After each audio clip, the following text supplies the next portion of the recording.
Admiral Regina Blackwood stood at the viewport of the UES Mercy's Hand, watching the Kryvax battle fleet's formation crumble under her tactical team's precision strikes. The alien vessels, their crystalline hulls refracting starlight like frozen tears, had violated 3 separate trade routes in the past month. Now they would learn that humanity's patience had limits. "Admiral," Lieutenant Marcus Wong's voice carried across the bridge, tight with concern. "The Kryvax flagship is broadcasting surrender terms." Blackwood turned from the viewport, her silver-streaked hair catching the ambient light of tactical displays. "Let's hear it." The bridge speakers crackled with a translation of the Kryvax High Commander's message: "We submit to your superior tactics. As per Galactic Concordat regulations, we offer our crews for extended observation of defeat.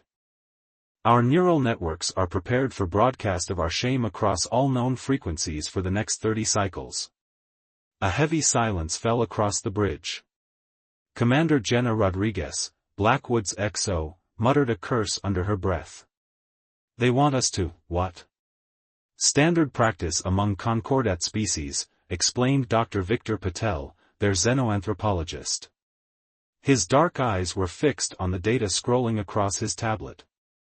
"They believe true mercy lies in allowing the defeated to fully experience and broadcast their failure. It's considered the highest form of respect." Blackwood's jaw tightened. 6 months into humanity's membership in the Galactic Concordat, and still the cultural differences managed to blindside them. "Prepare a response." "Admiral," Patel stepped forward, refusing their surrender terms could be seen as a severe diplomatic insult. "Noted." Blackwood's voice was steel-wrapped in silk. "Open channel." The communications officer complied, and Blackwood addressed the Kryvax commander directly. "This is Admiral Regina Blackwood of the United Earth ship Mercy's Hand. Your surrender is accepted, but under human terms. All crews will be evacuated to medical facilities for treatment. Your ships will be scuttled. There will be no broadcast of suffering, no extended observation of defeat." The response was immediate and agitated. "You would deny us the dignity of our shame? This is barbarism." "No," Blackwood replied, "this is kindness. You have 10 minutes to begin evacuation procedures before we deploy boarding teams. Any resistance will be met with non-lethal force. Mercy's Hand out." As the channel closed, Rodriguez approached her commanding officer. "They won't understand this, Admiral. To them, a quick defeat without ceremony is like denying last rites." "Then we'll weather the diplomatic storm," Blackwood replied. "But I won't torture prisoners, no matter how much they think they want it." The next hours were chaos. Kryvax crews had to be stunned and forcibly evacuated from their ships, many trying to initiate neural recording devices even as human medical teams treated their wounds. The Concordat's emergency channels lit up with protests and accusations. In her ready room, Blackwood composed her report to Earth Command while monitoring the medical updates. The Kryvax were recovering well, though their psychiatric staff reported mass depression among the prisoners, not from their defeat, but from their inability to properly experience their failure. A priority message flashed across her screen. The Galactic Concordat's High Council was convening an emergency session to address humanity's cruel mercy. Earth's diplomatic corps was scrambling, and Blackwood's actions would be at the center of it all. Dr. Patel's voice came through her calm, "Admiral, you should see this. The Kryvax prisoners, they're responding to the medical care in an unexpected way. Some of them are asking questions about human concepts of honor and dignity. I think we might have accidentally started something." Blackwood leaned back in her chair, considering the implications. "A cultural revolution, Doctor? Perhaps. They've never encountered a species that shows respect through the prevention of suffering rather than its prolonged observation. It's challenging their entire worldview." Through her viewport, Blackwood watched as the last Kryvax ship was scuttled, its crystalline form breaking apart in a silent ballet of light and shadow. Somewhere in the vast darkness of space, 11,000 years of galactic military tradition were colliding with humanity's stubborn insistence on compassion. "Send me everything you have on Concordat species concepts of mercy," she told Patel. "If we're going to defend our actions, we need to understand exactly what we're challenging." As she ended the call, Blackwood reflected on the irony of the situation. Humanity had joined the Concordat hoping to learn from older, more advanced civilizations. Instead, they might end up teaching one of the most fundamental lessons of their own history, that true strength lies not in the ability to inflict suffering, but in the courage to end it. The stars outside her window seemed to dim as reports flooded in from across human space.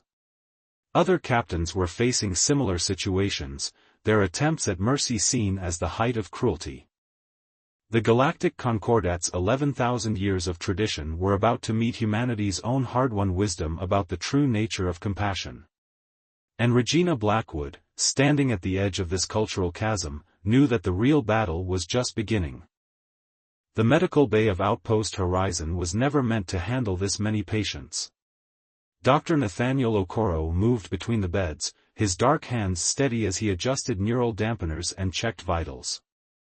Around him, the crystalline bodies of Kryvax warriors gleamed under the medical lights, their faceted surfaces reflecting his movements in fractured patterns. "They're fighting the treatment again," Nurse Takeda reported, her tablet displaying a cascade of warning signals. "Third time this shift. They keep trying to activate their pain receptors." Okoro nodded grimly. 2 weeks had passed since Admiral Blackwood's controversial handling of the Kryvax surrender, and the diplomatic crisis was only growing. The medical staff had become unwitting soldiers in this cultural war, their every act of healing seen as an attack on tradition. "Continue the dampeners," he ordered. "And log another cultural incident report. Command needs to understand what we're dealing with." A commotion at the bay entrance drew his attention. Ambassador Xylix of the Galactic Concordat's Medical Ethics Committee had arrived for their scheduled inspection, their crystalline form similar to the Kryvax but shot through with veins of pulsing light. Behind them, Commander Rodriguez from the Mercy's Hand looked apologetic. "Doctor," the ambassador's translator rendered their harmonics into clipped, angry words, "you persist in this barbarism despite our formal protests." Okoro straightened, matching the ambassador's hostile stance. "I persist in treating wounded patients according to established medical protocols. Would you prefer we let them suffer?" "Yes." Xylix's form flashed with agitation. "Suffering is the crucible of growth. It is the forge of meaning. Your anesthetics and neural dampeners rob these warriors of their rightful evolution through pain." Before Okoro could respond, a weak voice called out from one of the beds. High Commander Vex of the Kryvax, their flagship's former leader, had regained consciousness. "Ambassador. I request audience." The medical team and diplomatic delegation gathered around Vex's bed. The commander's crystalline form was still fractured in places from the battle, but the human medical care had prevented the damage from spreading. "Speak, honored warrior," Xylix encouraged. "Tell them of how they deny you your sacred right to suffering." But Vex's next words shocked everyone. I dreamed. While in their care, without the constant feed of pain and shame that is our tradition. I dreamed of peace." The ambassador recoiled. "You are delirious. The neural dampeners have corrupted your judgment." "No." Vex's surface rippled with determination. "For the first time in my existence, I could think beyond the protocols of defeat. These humans, their methods are strange, but they struggle to find the words. They treat us not as defeated warriors to be displayed, but as people to be healed." Dr. Okoro exchanged glances with Commander Rodriguez. This was unprecedented. The Kryvax were notorious for their strict adherence to Concordat military traditions. Ambassador Xylix was practically vibrating with distress. "This is worse than we feared. The human corruption spreads faster than anticipated." They have infected you with their weakness. Is it weakness? A new voice joined the conversation. Admiral Blackwood stood in the doorway, her presence commanding immediate attention. Is it weak to choose healing over harm? To see value in life beyond its capacity for suffering? You don't understand, Xylix insisted. Our entire civilization is built on the principle that meaning comes through the complete experience of consequence. Without it, what are we? Whatever you choose to be, Blackwood replied simply. That's the point we've been trying to make. Mercy isn't about following prescribed rituals of suffering. It's about giving someone the chance to choose a different path. The medical bay fell silent except for the soft hum of equipment. The human medical staff continued their rounds, adjusting medications, checking vitals, small acts of kindness that now carried the weight of cultural revolution. In the following days, reports began filtering in from other medical facilities across human space. More Kryvax warriors were asking questions, expressing confusion about their traditional beliefs. Some even requested to learn about human medical practices. Dr. Okoro documented everything, knowing that each observation, each small interaction, was becoming part of a larger transformation. The Concordat's Medical Ethics Committee was in upheaval, split between traditionalists who viewed human medical practices as an existential threat and a growing minority who wondered if there might be something to learn from these strange newcomers to the galactic community. Late one night, as he finished his rounds, Okoro found Admiral Blackwood in his office, reviewing the latest diplomatic updates. The Concordat's High Council is divided, she informed him. Some species are calling for our expulsion. Others are beginning to question 11,000 years of tradition. And it all started here, in rooms like this, with doctors like you choosing kindness over protocol. Okoro thought about Vex's words, about dreams of peace replacing ritualized suffering. We're not just healing bodies anymore, are we? No, Blackwood agreed, looking out at the medical bay where humans and aliens worked together, where ancient traditions met new possibilities. We're healing something much bigger than that. In the beds, the Kryvax patients rested peacefully, their crystalline forms no longer broadcasting shame and defeat but reflecting the quiet light of recovery. And in that light, something new was growing, a different kind of strength, a different kind of honor, a different kind of mercy. The grand chamber of the Galactic Concordat resembled a living kaleidoscope. Representatives from over 300 species filled the towering amphitheater, their diverse forms creating patterns of light, color, and motion that would have overwhelmed human senses if not for the chamber's advanced perception filters.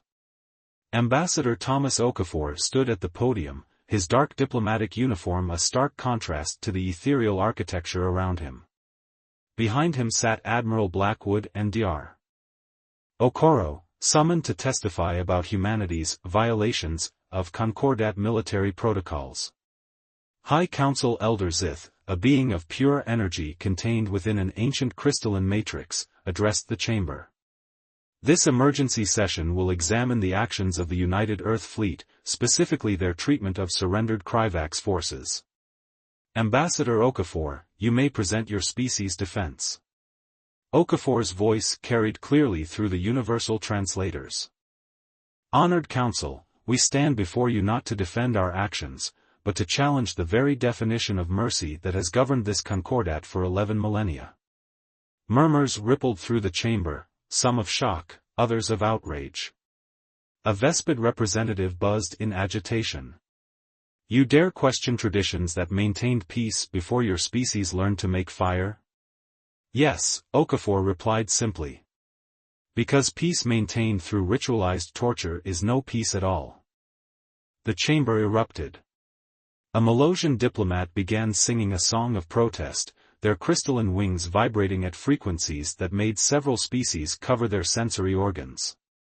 The Kryvax delegation's collective form pulsed with patterns of deep offense. Elder Zitha's form flared, restoring order. Explain yourself, human. Okafor gestured to Admiral Blackwood, who rose and approached the podium. She carried herself with the same quiet strength that had faced down the Kryvax fleet. When I ordered the evacuation and treatment of Kryvax forces, Blackwood began, I was following protocols developed through thousands of years of human warfare. Protocols written in blood and suffering, learned through mistakes that cost millions of lives. She activated a holographic display, showing historical footage from Earth's wars. Field hospitals, medics treating enemy soldiers, humanitarian aid workers in conflict zones. We learned, painfully, that true victory doesn't come from humiliating the defeated. It comes from showing them a better way. From breaking cycles of vengeance and ritual suffering.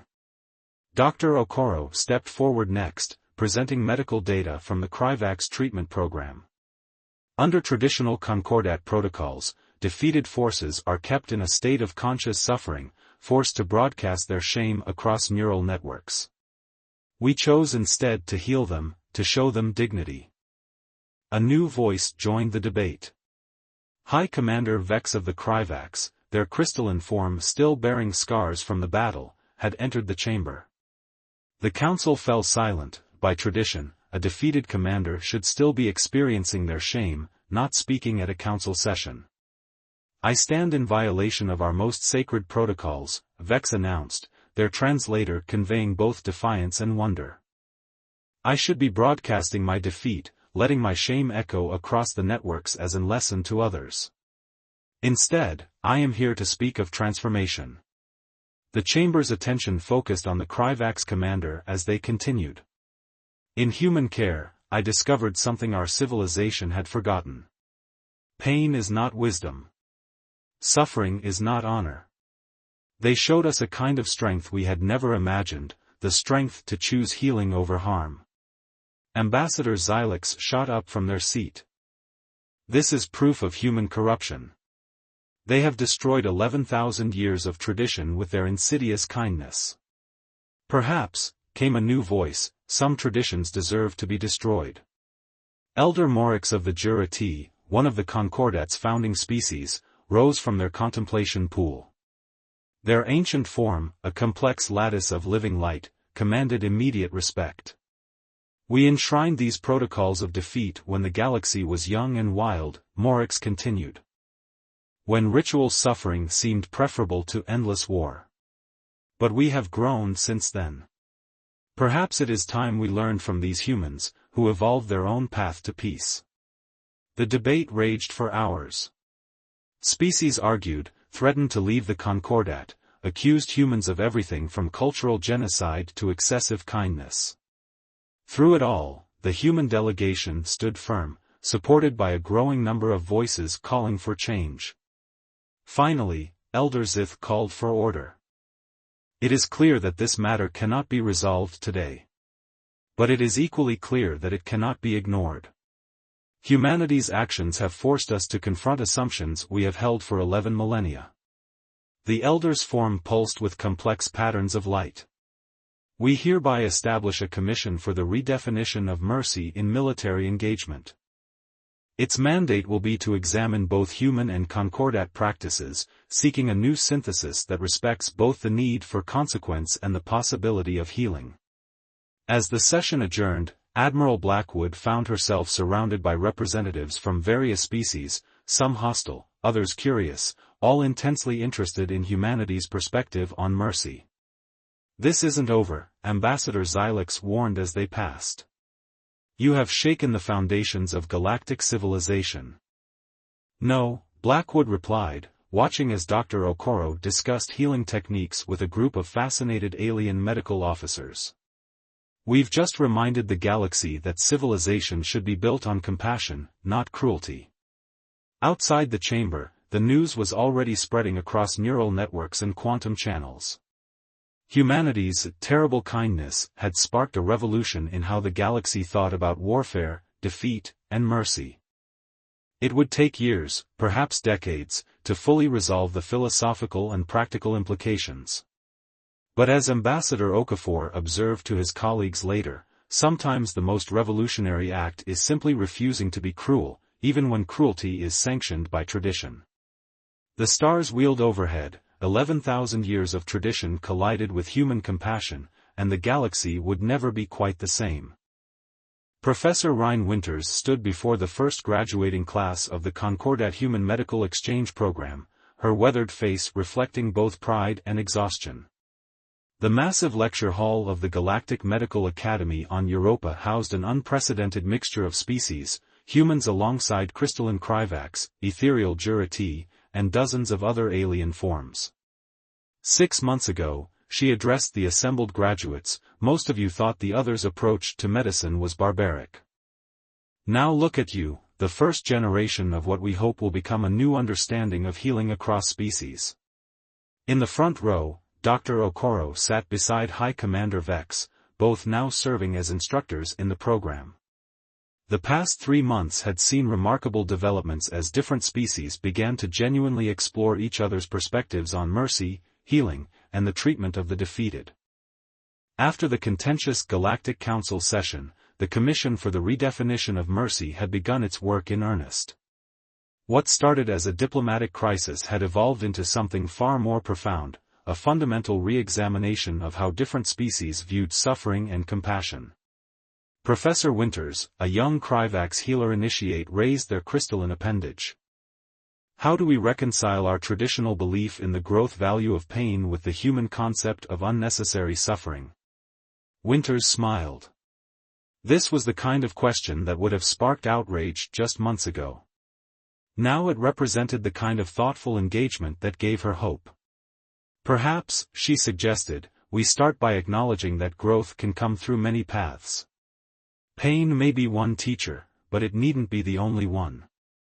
The discussion that followed exemplified the changes spreading through galactic society. Species that had once viewed human mercy as weakness were beginning to see it as a different kind of strength. The Jurati had already revised their military surrender protocols, incorporating elements of human medical ethics. Even the traditionally rigid Kryvax were evolving, their neural networks now carrying debates about the nature of honor and dignity. After the graduation ceremony, Admiral Blackwood met with the program's leadership in the Academy's observation dome. Europa's ice-covered surface stretched below them, while Jupiter's massive form dominated the sky above. The Concordat's Military Ethics Board has issued its preliminary findings, she informed them, her tablet displaying the latest diplomatic updates. They're recommending a complete overhaul of surrender protocols across all member species.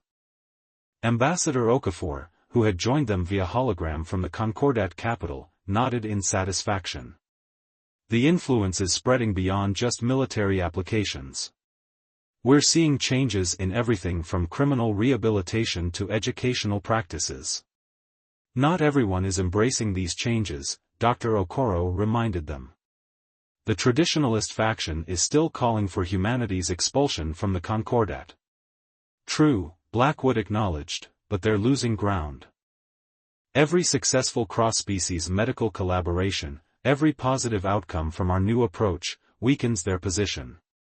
The meeting was interrupted by an urgent message from the Galactic News Networks. A conflict had erupted in the Centauri sector between Vespid and Molosian forces. But instead of following the ancient protocols of defeat and shame, both sides had requested human medical teams to assist with treatment and rehabilitation of casualties. It's happening, Professor Winters breathed, watching the news feeds. They're choosing a different way. The implications were staggering. For 11 millennia, the galaxy had operated on the assumption that mercy meant allowing the defeated to fully experience their failure. Now, species were beginning to experiment with other forms of resolution, finding ways to end conflicts that didn't require ritual humiliation or prolonged suffering. Later that evening, in the Academy's Memorial Garden, High Commander Vex spoke to a group of mixed-species medical students. Their crystalline form, once dedicated to broadcasting shame and defeat, now reflected the stars above as they shared their journey from traditional warrior to advocate for change. I was raised to believe that honor lay in the perfect experience of consequence, they told the attentive audience. But these humans showed me something different, that true honor might lie in helping others rise from defeat, in choosing healing over harm. A young Jurati student raised their field of light in question. But doesn't this make us vulnerable? If we abandon the old ways, how do we maintain order? Dr. Okoro, who had been listening nearby, stepped forward. We've found that kindness, consistently applied, can be more powerful than any system of ritualized suffering. It doesn't make us weak, it gives us the strength to break cycles of violence and pain. The news feeds continued to buzz with developments. The Kryvax had announced a major reform of their military traditions.